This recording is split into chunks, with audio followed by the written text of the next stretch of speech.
Now students, I'm going to do this detail here for you next, and this will be the last one. So what I've done between this detail, the other one, and this one here, now I'm showing you all the techniques in terms of getting the 2D details in and getting your construction notes in as well.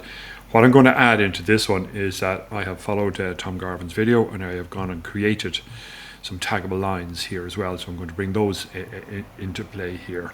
Okay. So this is wall section 4, detail 3. Now there's wall section 4. Okay. And this is the detail we're going to do. Okay, and if you notice that I've changed the names of these, so I've specifically called them detail 1, 2, 3, and 4. This is where they're located, but this is what the detail is named. So it's detail 4. Let's get into that one. Oh, sorry, it was detail 3. That's it there. Okay, so I'm going to turn on the crop box here. I'm going to click in and just extend out the annotation crop like so. So I know what I'm dealing with. Right. Let's do the obvious things first and get some of the insulations in. So this one is 50, so that one will go there. Now we're going to do that again. We're going to change this one to 140. I'm going to go in here. Okay, that one has its annotation there. We need some indicator here. Now this one is, I think that's 50, so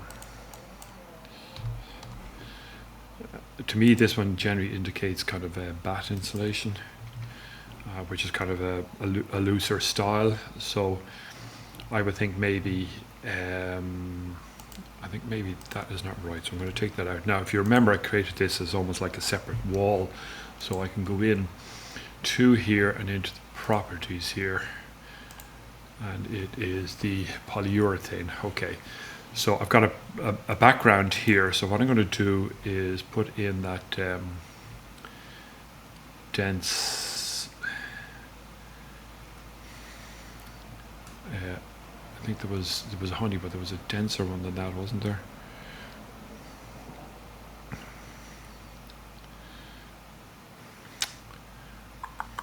Just put in honey for the moment. Okay, and we'll go apply and okay, and okay. Yeah, okay, that's fine. That'll do nicely for that. Now that's indicating that that's a polyurethane and it's kind of a foam board, which is pretty good there. Right, so we've got our brickwork here. That's next. We'll go into annotate and into component, hit the drop down, repeating component, and it's a brickwork in section that we want. If you pick the wrong side, just hit the space bar and it'll bring it over to the right side here. Okay, there's that one. Right, let's just bring this one over a touch here. Okay. Now, so a couple of things here. I want to add in a radon barrier across there. I want to add in a DPC here. I want to add in the vapor control and the breather membrane there. Now, if you've watched Tom's video, and I really suggest that you do, and just spend 10 minutes to create 4 or 5 different taggable line types here. Okay, so we're going to go into component. I think it was in component. Let's see. Let's go into annotate. Don't think it was detail line. No, it's not that.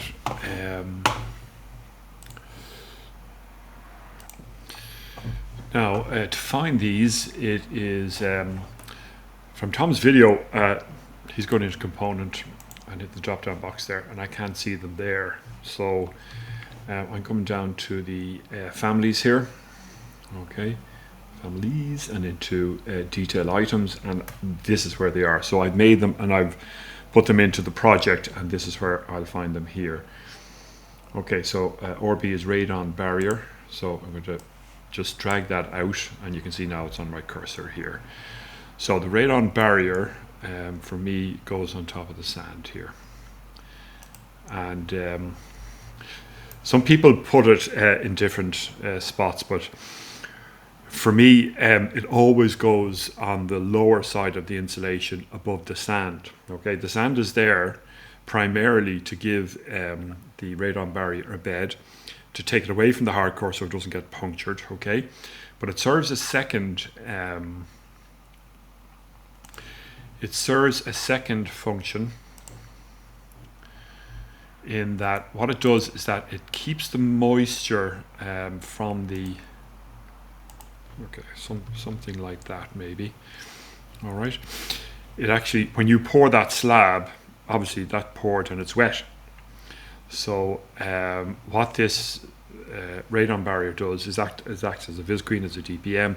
It keeps the moisture in so that the chemical reaction can take place in the concrete there. So could it be placed up here? Yes, it could.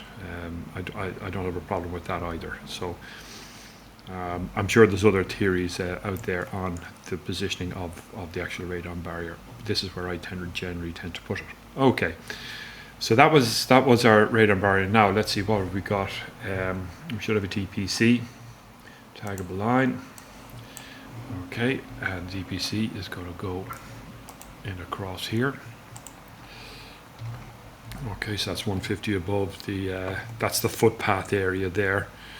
Okay, now let's see, we've got a vapor control, that would be a VC here. Okay, vapor control is on the inside here, so that would be along here.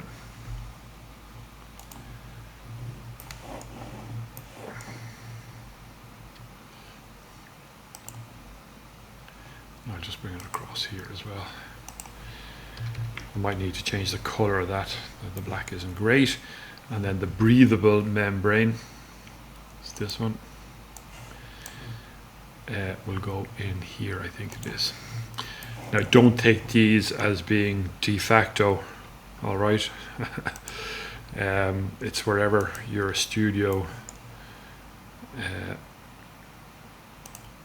lecturers want you to position these in terms of being in a correct position. Okay, we're going to TL on the keyboard, thin line, TL again, and they're coming up. Now, so always good to do a test print, and because it's a PDF you can run as many test prints as you want, just to make sure that those lines are actually standing out. All right, now let's do a bit of tagging here. So multi-cat tag I'm going to do first, and now you can see I'm going to pick up the breather membrane. All right, it's got a question mark there. What I'm trying to do is grab that, right, and just bring it out here. Okay, it's got a question mark, so what we need to do is go in now and select that, go into the, select that line type, go in, and we put it in the description here because it's the multicat tag that I used. So this would be, and you can pick up a good specification for a breathable membrane.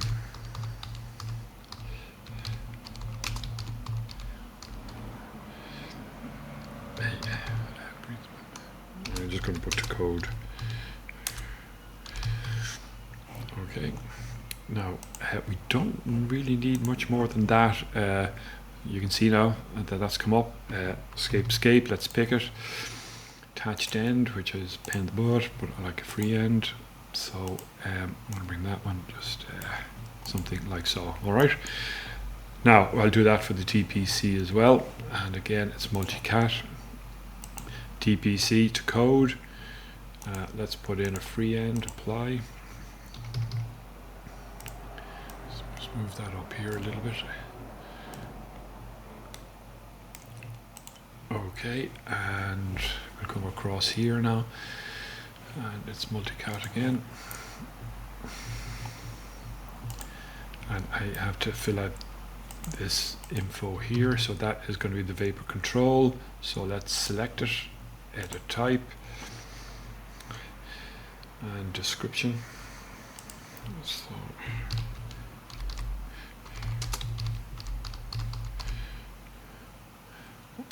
Control pure A. All right, apply. What's that one gone in there? That little box that comes up is just an editing box. You can actually edit the note in there as well if you have to. And what I need to do here is see that dot, drag that over here. No, there you go. Now I could use my multicat tag for the floor generic. Don't really want a floor generic. Want to always picking up a partition wall there as well. That's interesting.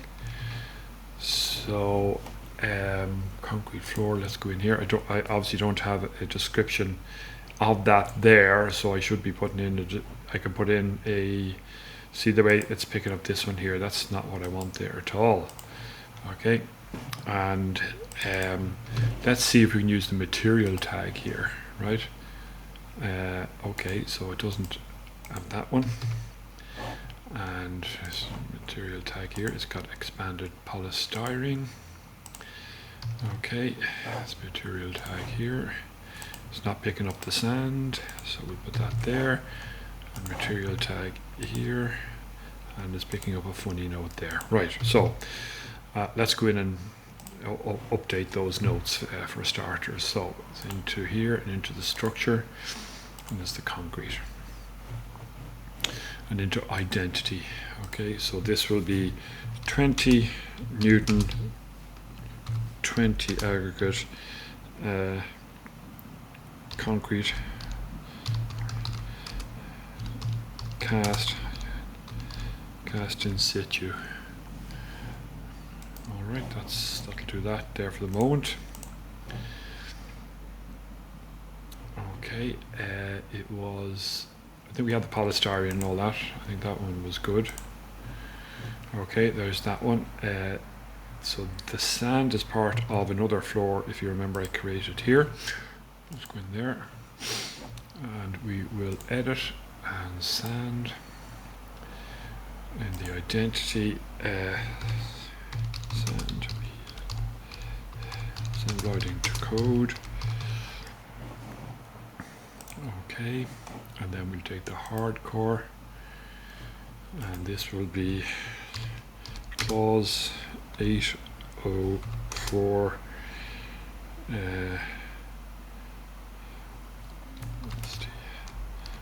stone hardcore in 2 layers.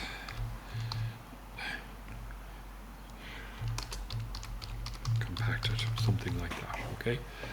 Clause 804 is a clause that tells the contractor of the grade of stone and the quality of stone that has to go in.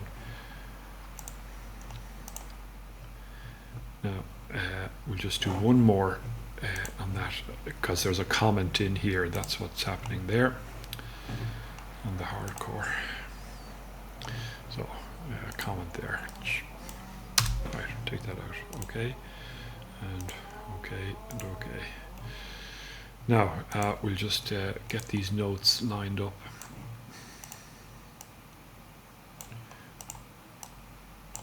Like so, and a little bit of tricking around here. And I'm going to show you one other technique that I like here. So I've got TL on the thick line, so this is how it's going to print out. And what I would prefer is to have a nice thick line around kind of those section areas there like that. And we're also missing, let's put that in now. This is a 2D detail. And it is a, rather than a batten, this would be a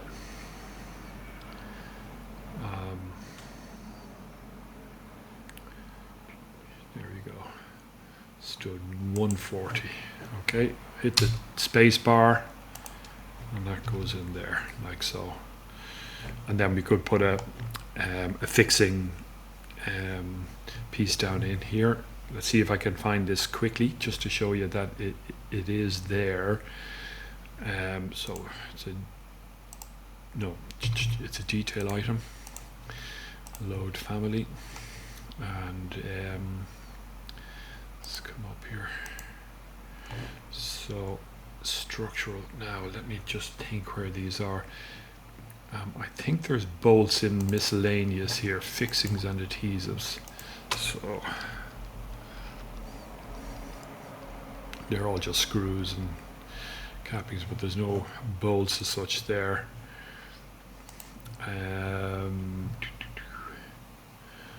Structural connections. Okay. These are just more connections than fixings as such. Alright, I know there is bolts here. Slab joint splices, rafters, and it's when you go looking for them, you can't find them. Nope. Oh, there's rebar and stuff like that. Right, I won't dwell on this too much. As I said, one of the things about trying to find your way around here is find the item is to actually locate it, which can be difficult. And you're probably shouting at me going, it's there, it's there. Paving, fencing, somebody was a sanitary fixings, no. Waterproofing, situ concrete, groundwork, masonry, cladding, waterproofing.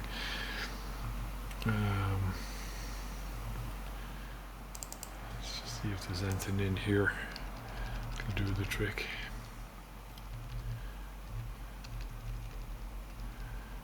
Various different ones that we use from time to time. Oh, that's kind of a wall plug. Wonder, do I have a bolt in here?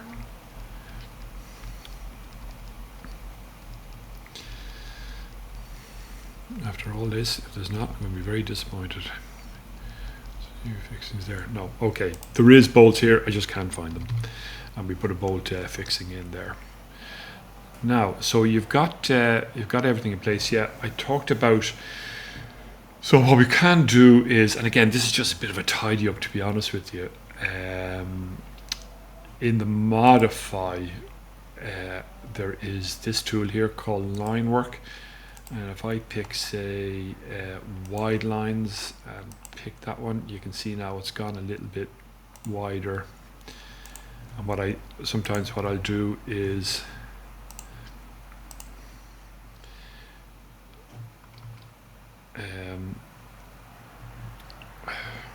I'll make that even wider again, if you know what I mean. And if you do that, make sure that you don't cover over any of the fabrics or anything like that, okay, because you need to be able to see those. And again, that just makes that stand out a little bit more. All right, so you've got all the techniques that you need there in order to create your details. And like any of these things, the more of an effort you put in, the more return you will get to do that. So let's turn off that and let's go into the sheet.